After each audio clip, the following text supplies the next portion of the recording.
That was weird. Whew. I don't know. Technology is tripping. It's been tripping lately. I don't know what it is. Dang, I'm only been back for what? Maybe a month. It ain't even been a month yet. It ain't been a month yet, and technology is playing with me. But that's okay. Hey y'all, hey, what is up, y'all? It is your girl Vanna, and here I am bringing y'all another episode of the Hood Talks podcast. We in season 5. Season 5. This is the Hood Needs segment.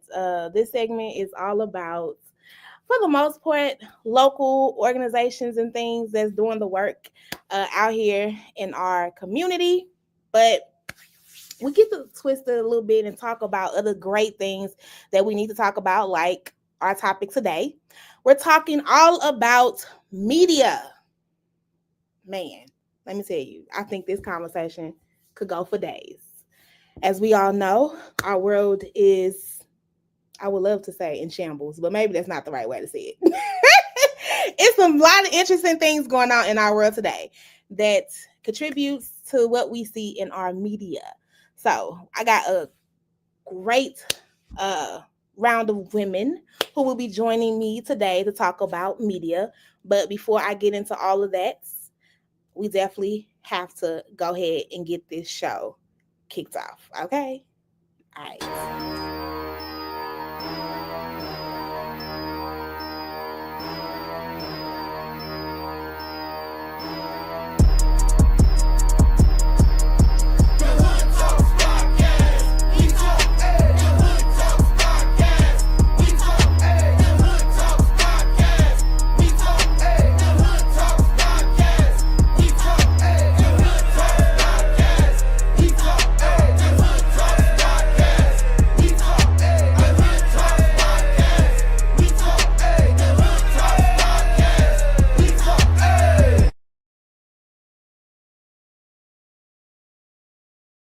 Hey. Hey. What is going on, y'all? What is going on? Happy Thursday. Happy Thursday. Happy Thursday. Happy 314 week. Eve, yeah. 314 week. 314 day. 314 Eve. Yes. Yes. Yes. Are y'all about to get into some shenanigans? Because I'm not. I'm staying inside. I don't know. I may go outside. You representing with the STL though, so you know that throwback party is really calling my name come tomorrow. Okay. Yeah. I'll be there doing media for that for real. Look at you. You always outside. Mm-hmm. I want to be like Asian when I go. Right. I want to be outside. I try. I love that though. All right, ladies, we are here to talk about all things, for the most part, media, specifically to the Black community. Talking about how I feel like media could be a great way to, tell our stories, share our experiences, connect with each other, all of that great stuff. But also, I feel like there is a lot of, for me, media trauma that is happening. That, man, we gonna get into it. Yeah. Before we get into the conversation, I do want you all to introduce yourselves and tell the folks who you are. I'm going to go ahead and start with you, Asia. Please tell the folks who you are. Hey, everybody. My name is Asia Mobley, and I am the CEO and founding editor of Red Radar Media Group. And under that, we also have a PR marketing firm called Red Radar Experiences, which just rebranded recently. But yeah, pretty much Red Radar is all things pop culture, all things community. We do a lot of work where we cover different artists and entrepreneurs who are doing different things. So I started it back in 2016, and my whole, our slogan literally is Dare to Be Rare. So I really just pride myself on highlighting people that's doing rare things. And then, we still talk about the trendy stuff as well, and have been able to make a lot of great reach within a national region. We covered BT Awards last year. So just being a little girl from St. Louis and be able to have a team that's in St. Louis, North Carolina, Atlanta, I'm definitely missing some people. Dallas, I'm very grateful. But yeah, that's just a little bit about me. I know, snaps, because Okay. BT, come on. Cities Yes, too. I got a team across the world. yes, Yes, I love that. Love that. Go yes. ahead. All right, Miss Ashley. Ashley, I feel like Ashley, you a gym now out here in these streets. Okay. So Thank you. I'm so A- Asia, I love you too. But I'm just like Ashley. I got Ashley on the Yeah, podcast. I love Ashley. Yeah. Girl, Thank you. so no, please love. If who don't know Ashley, but if you don't know, you're gonna learn today. Tell the folks who you are. I am the assistant editor and community reporter for the St. Louis American newspaper, the oldest and one of many Black owned newspapers. Um, it's just, who am I? Who am I? A journalist. I'm a reporter. I'm a watchdog for the community. I'm a watchdog for us. I tell our stories with pride and dignity. I love us. So I feel like, it's only necessary that we control the narrative. So that's who I am. I am one of the many people who tell our stories. Which is important, Yeah, is valid. yeah. And we're going to talk about a lot of why that is important. Um, the narrative. Mm-hmm. Let's talk about it. Let's start there.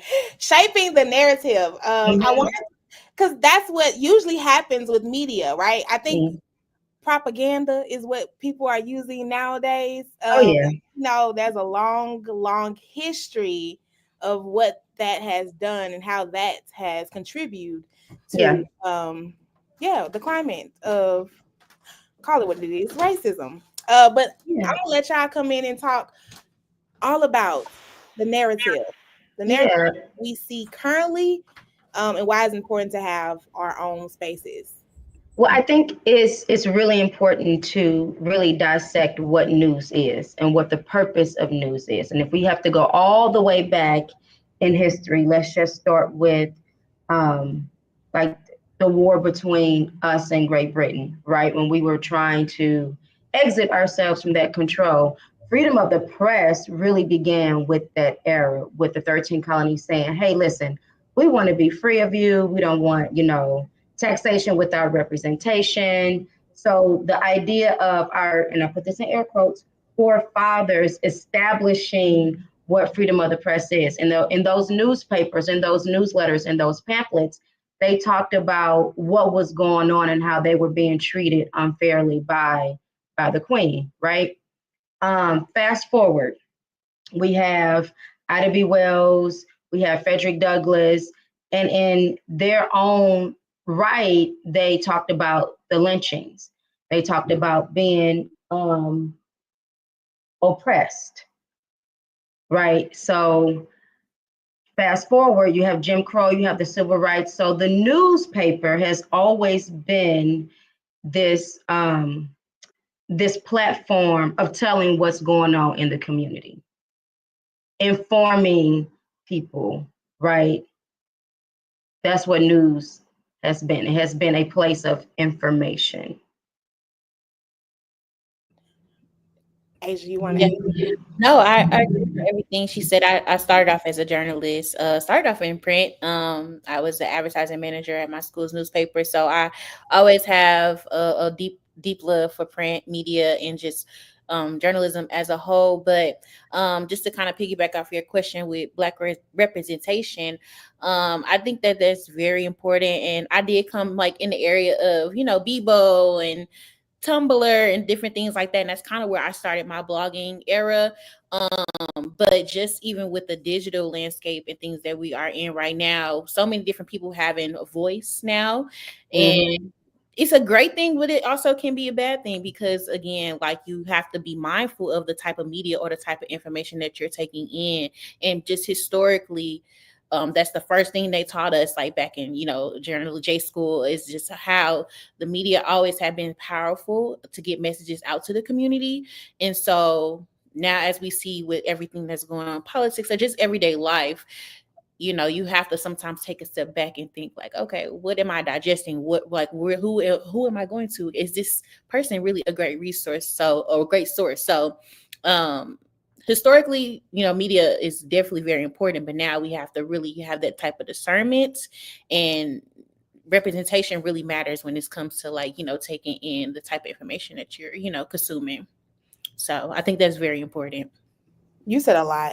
Um, you did. Both of you all said a lot. And I just want to dig deeper into the narratives of what you just said, like feeding the media, how media can feed negativity or distractions. Because sometimes you see like things are happening, but they'll throw a story out there and people get lost and distracted in that story when there's something else that is really that's happening and not being able to uncover, or you know what I mean, like they're trying to cover up.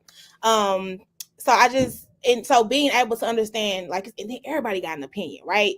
So they might throw a story out there, and then on top of that story, you got 50 false stories that's coming up out of nowhere because everybody has an opinion now, and everybody has access to a blog, everybody has access to a camera. So you just got, And even I just would want to say, like, as a true journalist, like, we are taught to report the facts, or it's not really about an opinion. So that's even like when you taking some in, like, it's a difference between a critic, a person that's just a commentator, an actual journalist who just, like, so even just as a people, I feel like they aren't as educated as we are, because of course we went to school for these things, like, but as somebody who's consuming it, you have to know the difference, because sometimes, like, yeah, you're like, oh yeah, Casanet or something, like, but that's not really a journalist.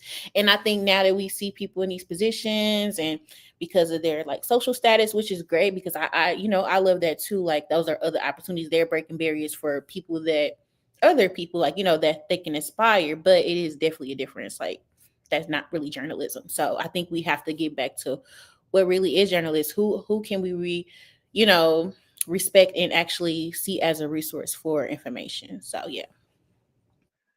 I would also say that because information is so readily available to us at our fingertips, we have gotten lazy in a sense that we don't take the time out to fact check who we are following and what they're saying. To your point, Vanna, like, everyone has access to a phone, to a camera, to a platform, whatever their social media preference may be. And so we are so, like, just easily influenced now, right? We think because something went viral, oh, it must be true. And then we start to spread that same misinformation. And so we have gotten so lazy at relying on, I would even say, some journalists, right, to tell us what's going on instead of us just doing our own research. And that's not to say that journalists and reporters are not vital to our community, because we are, but everyone now wants to carry that title. And to Asia's point, they don't have the background, they don't have the education, but what they do have is a platform. They have a following. And so it is so easy to spread misinformation because of that. So we have to get back to the basics of just simply doing our own research and calling out the misinformation. Don't be afraid to call it out. You have a platform just like this individual has a platform. So if you find what they're saying is not true, and you don't have to do it in a mean way, you don't have to be nasty about it, but just put out the information that you found that is correct. We yeah, don't have to do the call out game. yeah. It's a way to kind of check folks nicely. Right, And just say, like, what source did you use? right. Not That's a great question. What source did you use? Because not all sources are reliable. all You sources know, are the reliable. new term that Trump's first administration came up with, alternative facts, like the play on words and how dangerous that is. Alternative, like, you using facts and putting alternative in front of it, that is extremely dangerous to call an opinion or a lie a fact. An alternative fact. So we have to be, really mindful of what we're watching, who we're listening to, what we're reading. Yes. And I think that also goes back to the trauma of media nowadays and clickbait, things that, are eye catchy, goes back to what you said too about like just because it's viral, then it must means it's true and anything can go viral now. I remember someone was there was a post or something that was going viral about a guy. And people were tagging him in it. And he was like, "It's not me. That's not me." And he literally had to go through a way of proving that it wasn't him. You know what I mean? But by this time, everybody like, "Ah, nah, that was you," because it's viral. So it's so easy to get lost in things, and like you said, because it goes viral, people automatically assume that, well, it's true then, and that could ruin someone's reputation. Like as much as media is great, for me, it's also very scary. Because one false move, I mean, as we see too in today, everyone is quick to pull out a phone or a cell phone and record something. So I'm gonna tell my age. Look, I had to think about it. I'm 36. I had to think about it, y'all. I just turned 36 in January. But in all, my day growing up, like social media and cameras and all that wasn't so accessible. So I feel like I could live a life. I feel so sorry for this younger generation who is not only consumed with it, like just they have to live with it.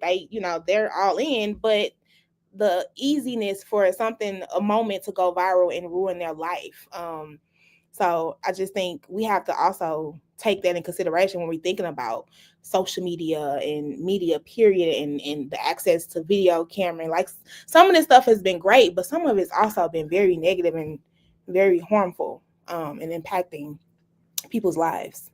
Yeah, I think that's one of the reasons why I absolutely love and adore working for the St. Louis American, because we do try really hard and make an effort to pride ourselves on Black excellence, right? Promoting those amazing Black stories that's going on locally in the St. Louis community, including the Metro East, right?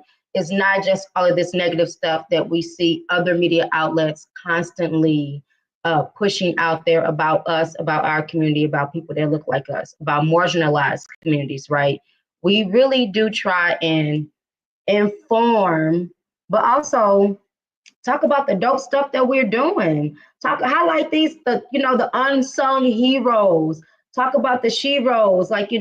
It is Black excellence and representation is extremely important because of what is, and I wouldn't say currently going on, what has been going on for centuries.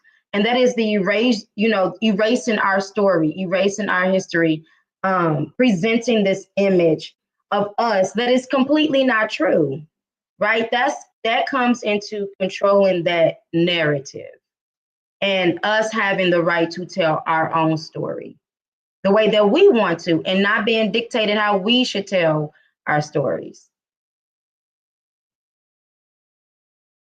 That's real. And I agree with you. That is one thing that I have tried to like stay in the space of is there is things that happen in our community that has problems, but there is solutions to these problems.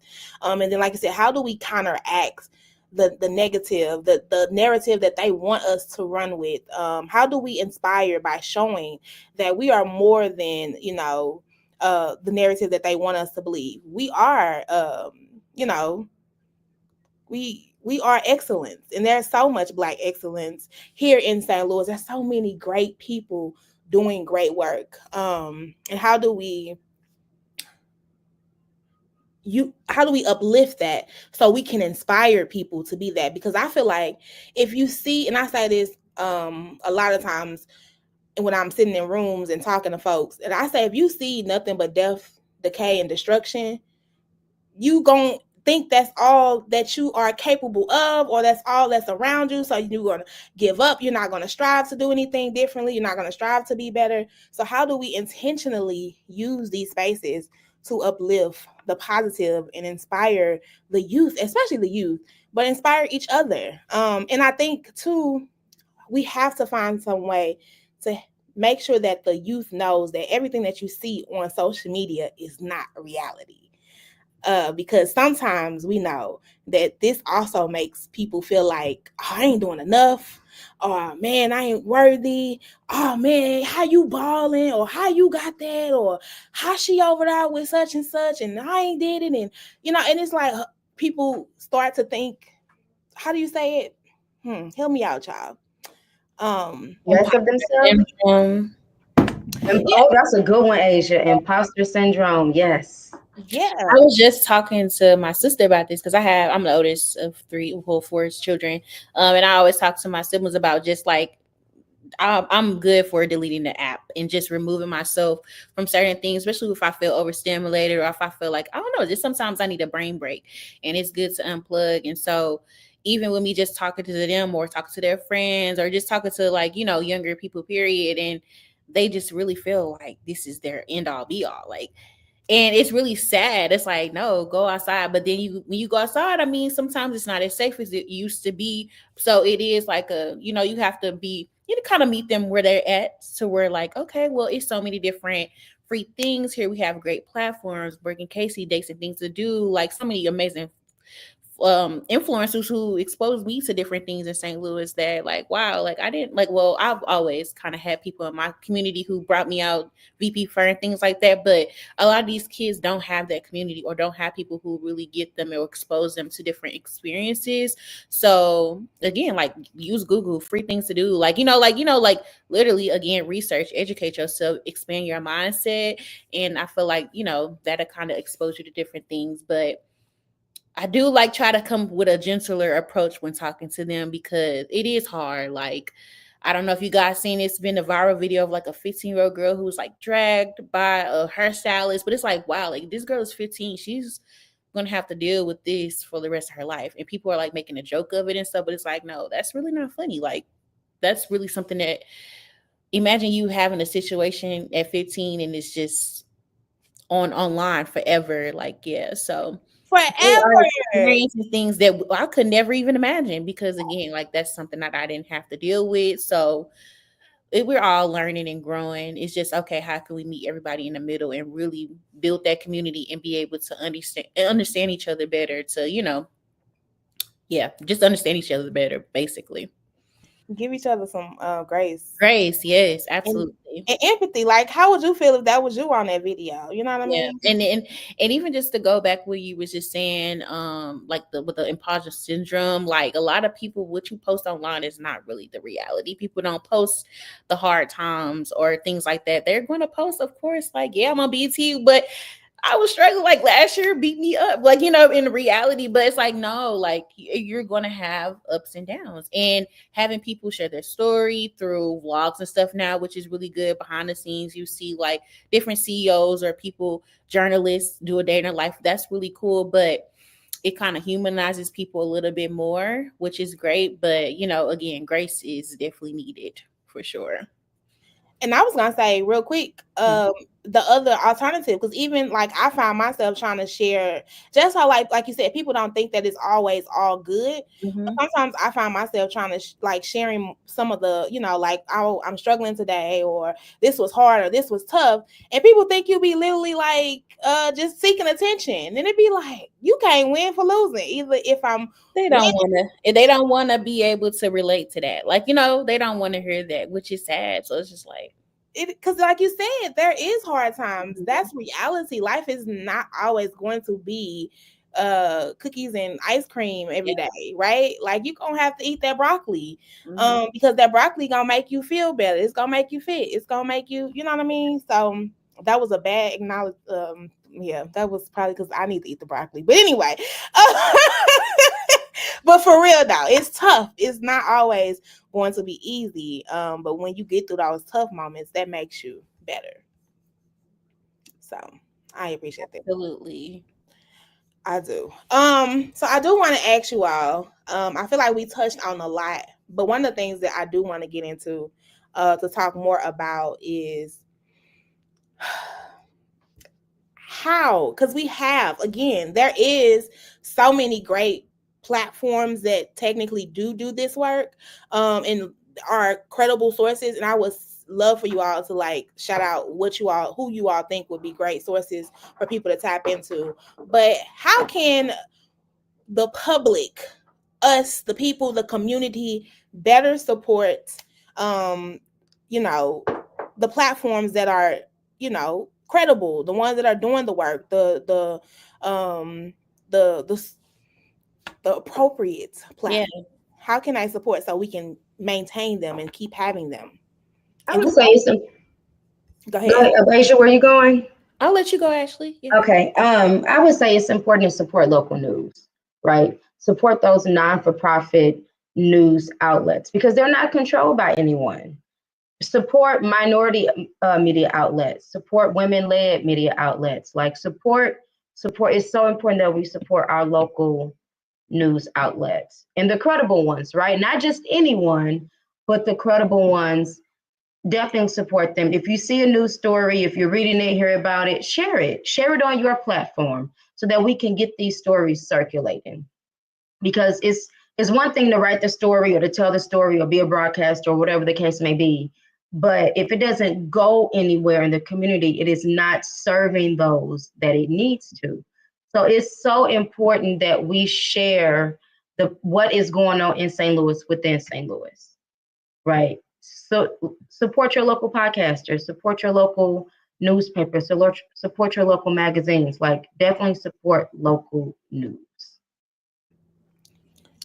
Yeah, I agree. I would say yeah, support, share articles. I click ads every now and then within it, like making sure that they're actually having that ad click through, because that's another way that people can bring in money or just things, especially for local platforms or digital things. Like a lot of people don't know, like I would just say this for Red Radar, like SEO is very important. A lot of our traction was generated through like Google searching, so and we were able to get money from things like that, or watching interviews. We do a lot of things on YouTube, so sharing a clip or things like that. I would say yeah, share it, like especially if it's something that you like.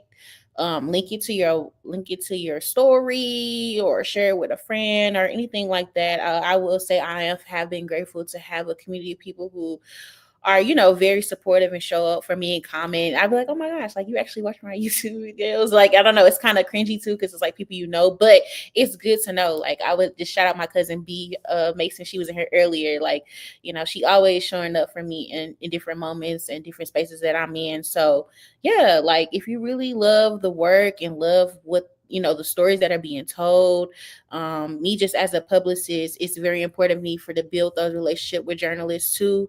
I've been able to build relationships with amazing journalists all over the world, and it may not be a story that they're sharing from my client, but I'm making sure I'm staying up to date with what they're writing, just really investing in what they have going on. They move to another publication, like, making sure that you're actually showing their support because it also shows the editors or investors on their end. Like it's so much that goes on the back end that people don't know, like to run a sustainable media company. It's so hard. Like 536 people from ABC News got fired last week. Like we saw everything that's happening with Odyssey Radio. Like, like it's not looking good for media, or even just on a corporate level. So if it is a person of color or just anybody that you love and support, like definitely share their stories, definitely share what they got going on, ask how you can support them.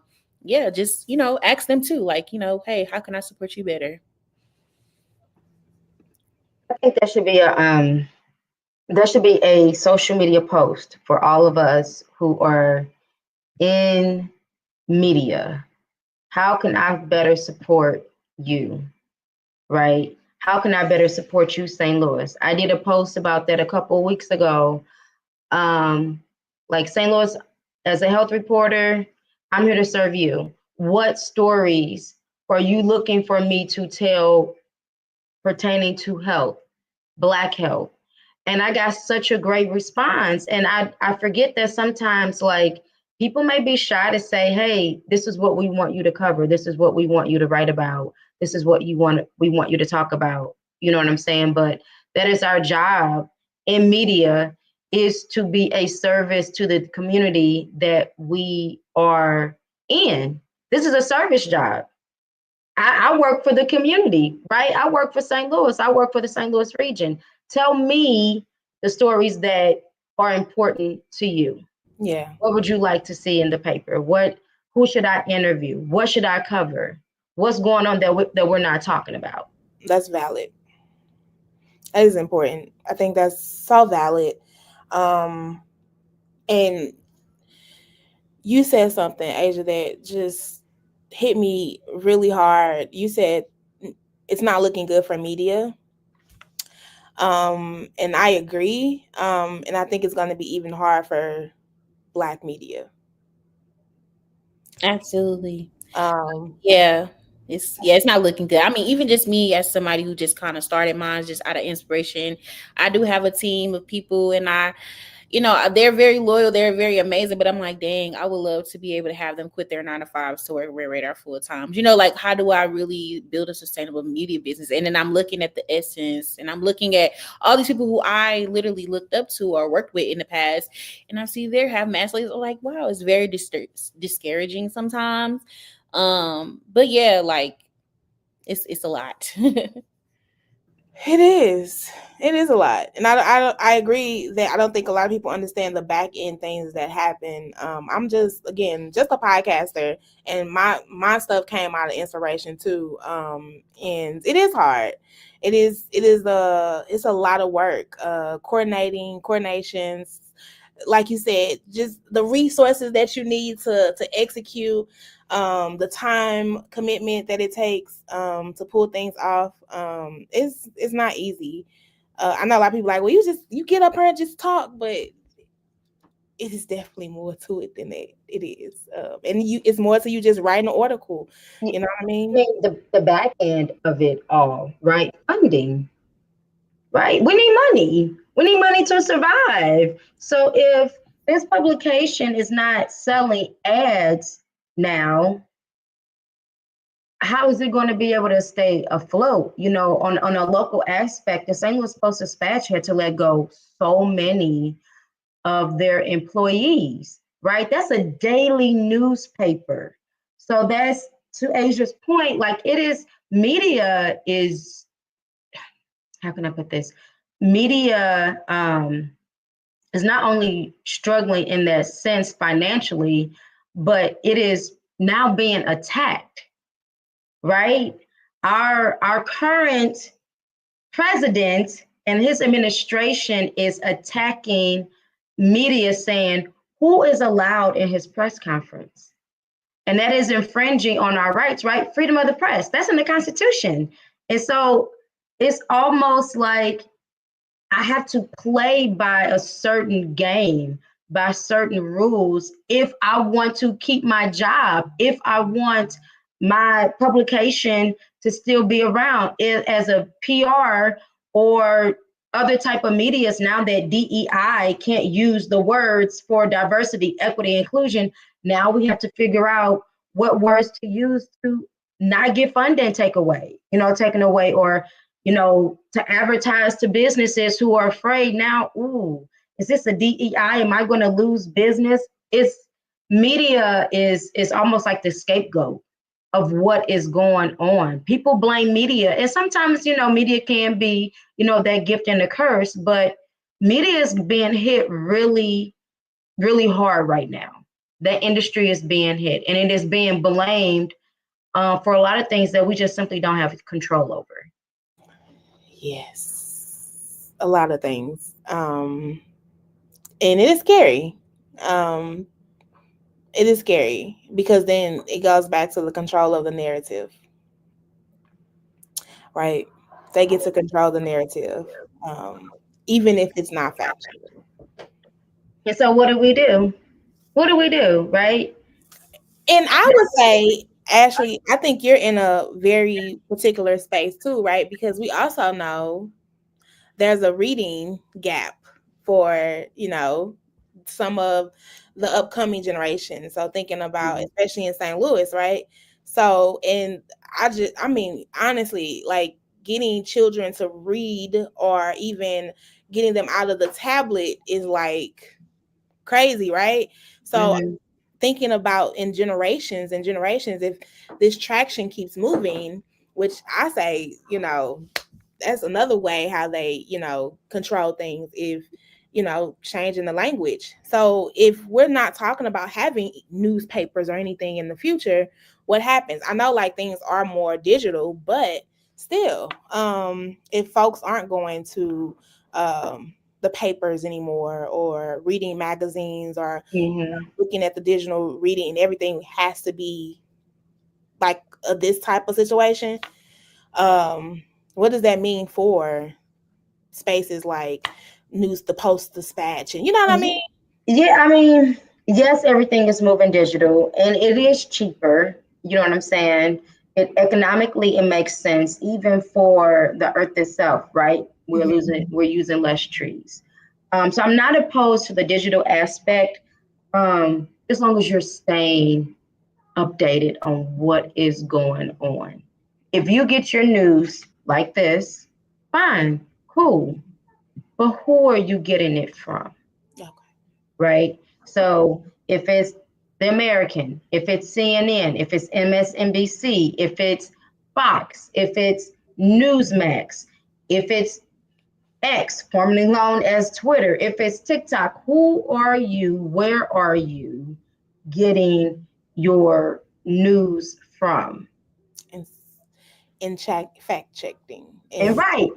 So I source. think what was really eye opening for me, which this is not my soapbox being against platforms like TikTok. It was just really amazing to me that so many people were in an uproar When it about it not being available because they were like, "Well, this is where I get my news," as if there are no other credible sources to anywhere. get information. Again, why? Because these platforms are so easily available. Everyone has a cell phone, everyone has some type of tablet, iPad, something where they can upload whatever it is they want to say, And let's not get into the what is this stuff called now? The AI stuff. Oh my god. right? That also threatens media positions like myself because if AI can write the story Yes. and you don't have to pay it, well, there you go. That is Right? The exactly. idea of the talent, the skill, even the gift of being a writer is becoming obsolete, right? It's a fossil. Yeah, that's kind of where I was getting at with like the just writing period and reading, which again I think is still we should still encourage it, Mm-hmm. um for the fact of your processing, you know, um in the creativity, because writing can be very creative. It's a form of creativity. So I think we should try to encourage it more so than this digital aspect that we now have in the Mm-hmm. world. I get that again, it's cheaper, but I just think it takes away some of the creative space. But again, I know there's so many different apps and things that people will say like, no, you could be creative in this and do that. Oh yeah. Oh, But I've seen that, and I've seen people create some amazing things out of those apps. So I am a person that's for all of it, just as long as it is credible and it's making sense, right? If you only want to get your news from the palm of your hand, just make sure that it's credible. And that incredible. if you decide to share it, do your research on what's being talked about, what's being said. Because as we know here in St. Louis, there are some media outlets who do not tell our stories correctly and do not tell them fairly and will dice up and chop up as much information as they can to paint us in a certain light. So we know just locally that we can't sometimes always trust our local medias. And that's just not a St. Louis thing, that's across the country. Yeah. Yeah. right? You have some news orgs that will just flat out lie. I mean, just flat out lie and wouldn't blink an eye about it. No. Because in their mind, it is true. Look at Because them, in their mind, it is true. Yes, Lord. I ain't gonna say who, but yes. right? And they do it with such ease. Every time, okay, every time, and multiple of their anchors, not just one.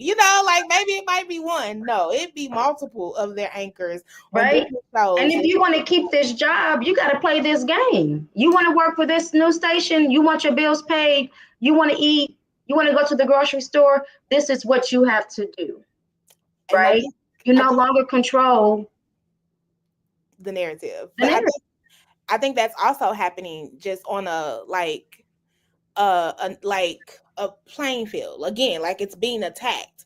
So folks are having to bow down to this current administration, or if you don't, then I'm going I'm gonna find a way to cut you off. And that again, that is not it's not right. It's not fair, and it shouldn't happen that way. But that is what's happening, and we see, because I even had to stop watching CNN. I was just so disappointed, because even the things that again goes back to just everything that you report. I know it's news, right? I get it. We need to know about the things that's going on in the world, but everything has to be around one particular person, about one person, and what all the things. There's nothing else to highlight. There's no positive. Anyway, so yeah, I had to cut it off. Um, and it's some again that goes back to media trauma. It could be draining. It could be traumatizing. It could be depressing. So really finding your balance, you all. Mhm. Finding your balance. I think if anything else with this media space right now, find your balance. Make sure you are knowing your sources, who their sources are. Which I will ask you all this question: how do you know who's a credible source? I, I mean, for me, I don't really seek information from just like, I mean, I could seek entertainment. If I'm seeking news, then I go to credible journalists generally. Of course, you may see a story on Facebook or something like that, but again, the journalist in me click a little bit, do a little bit more research, look on Google, like see who has spoke about it. But for just like the general, I will go to regular news station, like regular news platforms. So yeah, I don't really seek outside information besides entertainment, like I do like streamers and stuff, but that doesn't. I don't take that as information as far as news. Gotcha. Same. News outlets, right? That's where um, I would trust. But then, like local NPR, right? We know to a certain extent they are not being bought, right? Local PBS, we know to a certain extent they're not being bought. Their mission, their goal is to be for the community. And so if you follow and read their stories, I would say 9 times out of 10, that's what you are getting, Hmm. right? STLPR does an amazing job at really doing a deep dive on St. Louis and what is going on in St. Louis, right? Our PBS station does a really, really amazing job at telling those stories. Um, Shameless plug, The American, our entire team, we do an amazing job at really telling, taking a deep dive. Yes, we know that crime, it is what it is, and it is going down. But let's talk about why it's going down. We have different organizations that are involving the youth.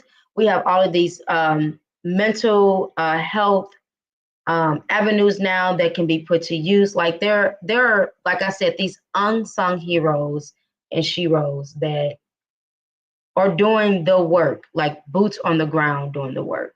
So yeah, news. Go to the news. I wouldn't necessarily go to a B Scott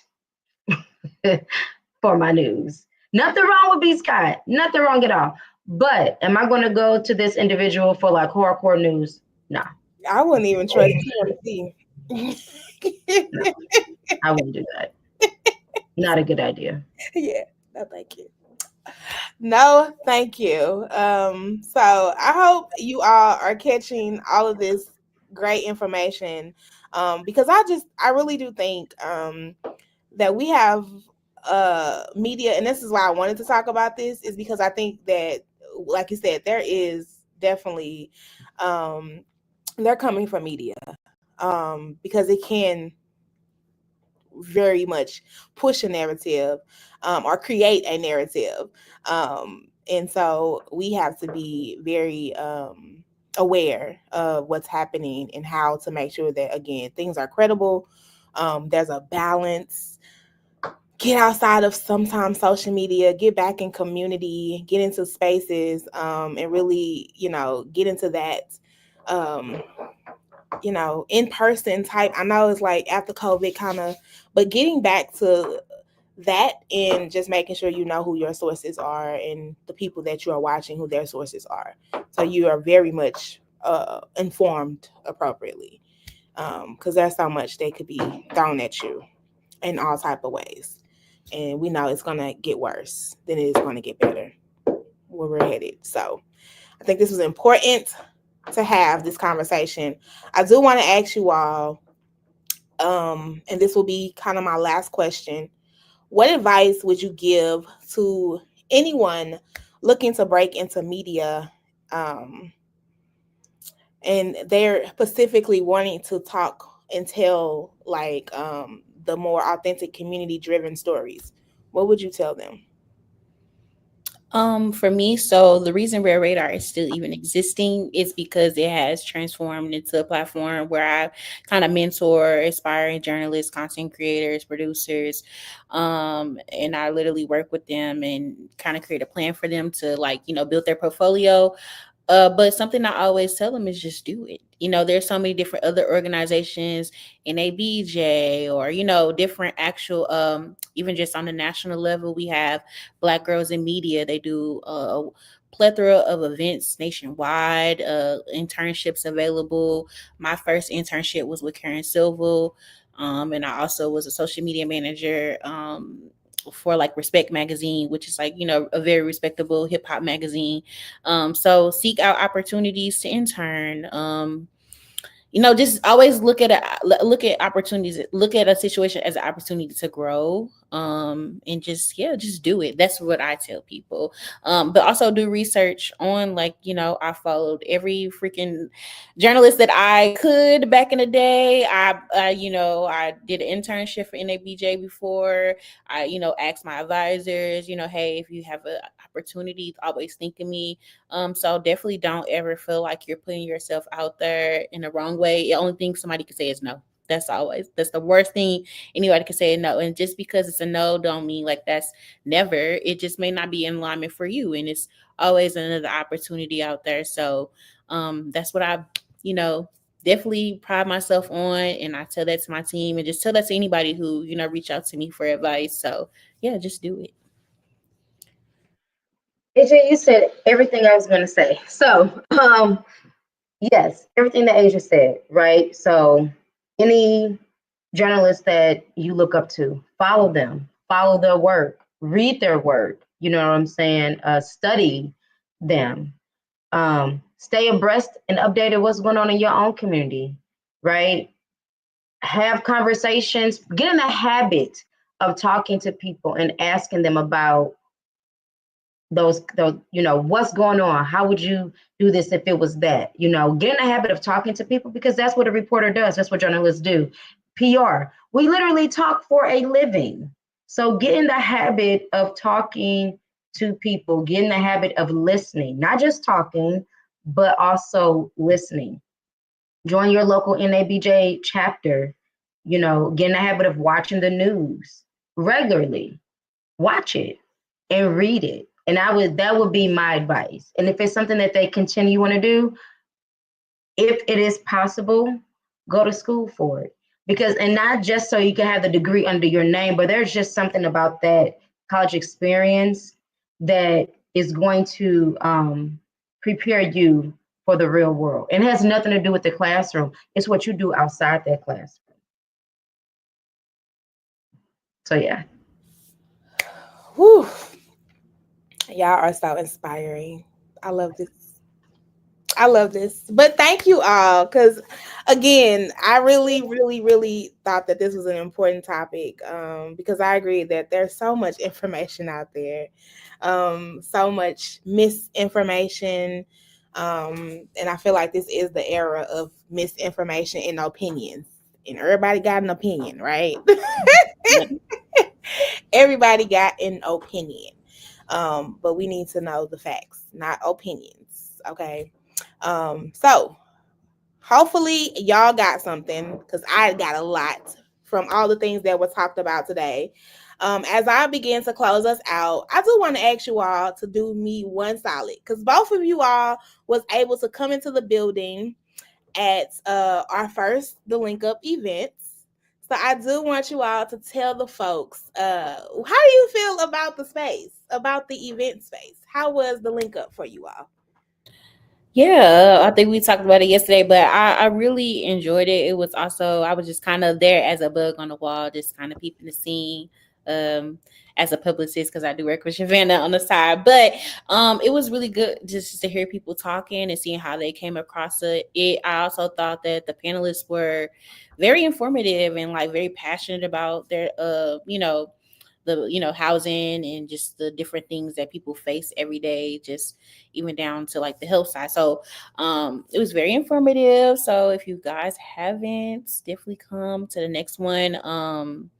Very great space, and I think that conversations always start, opportunities for solutions. And so I think that's very needed because sometimes you'll talk to somebody randomly and like it may spark something in you to invite, to advocate for something. So for those that are looking for community, I think, yeah, it's a great environment.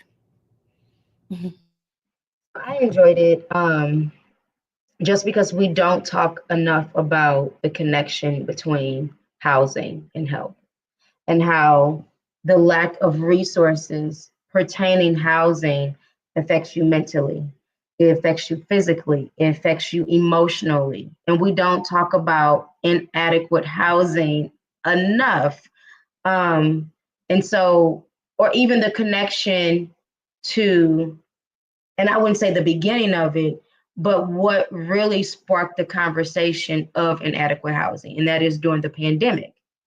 And it is still being affected 5 years later to this day, right? We know, and me and Savannah talked about this, that during the pandemic, the government was able to help those in need concerning food, health, housing, Mm-hmm. whatever bills that needed to be paid because we were on lockdown. The government has a pot of money that can aid those in need. And so the conversation, in my opinion, should be, well, government, where are you at now? Because those needs have not disappeared. Those needs have not gone away. So if you had that money then, I know for sure you have it now. And it is not being dispersed. The government cared enough then because if they have not dispersed that money economically, our entire economy would have crashed.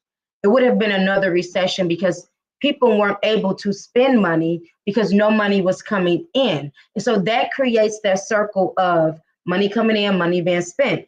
That's what the economy is built because of capitalism, right? We have to spend money, we have to keep it in rotation. So we know, again, the government has this pot of money to help with housing.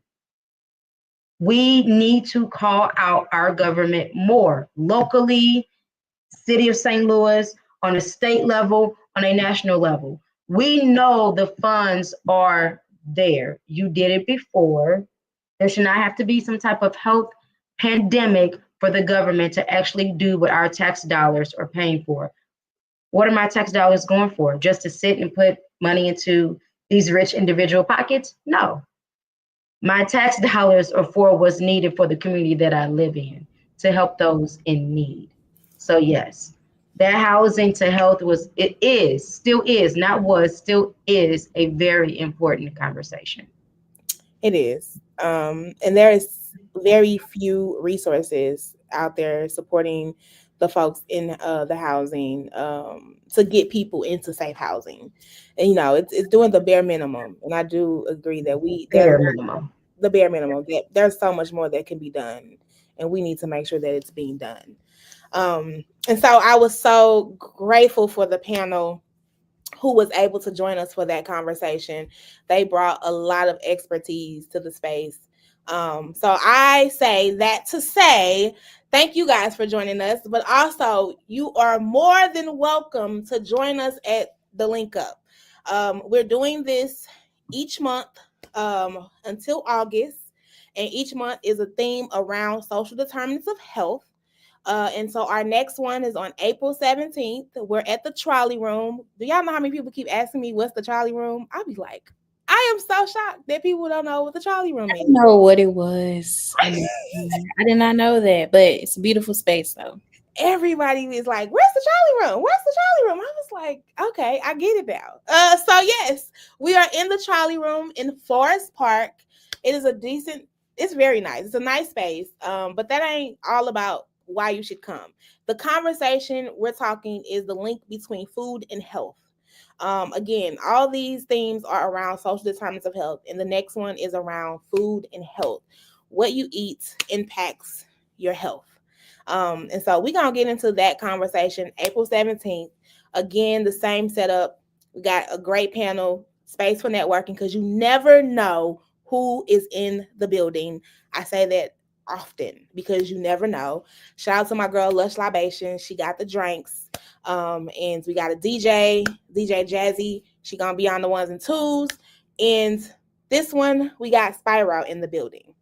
So join us April 17th.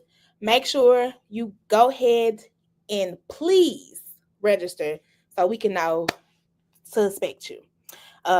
Yeah, go like us, the Hood Talks podcast. Go like the Hood Connect on social media. Follow so you can keep up with all the things that we have going on, because we got a lot. We got more shows, more good conversations. The next one is all around the Hood Hills, and we're talking all about the cliche of self-love. Shout out to my co-host Shantae Love. She's back this year, so she will be joining me for that show. We're talking to Dr. Leslie. So it's gonna be a great conversation. Don't miss it. It's going to be next Thursday. So definitely tap in. And then April 17th, don't forget about this as well. So we got more stuff to come. Season 5. We just getting started. Make sure you like, share this. Thank you guys for tapping in. But share this live. And on that note, y'all, we out.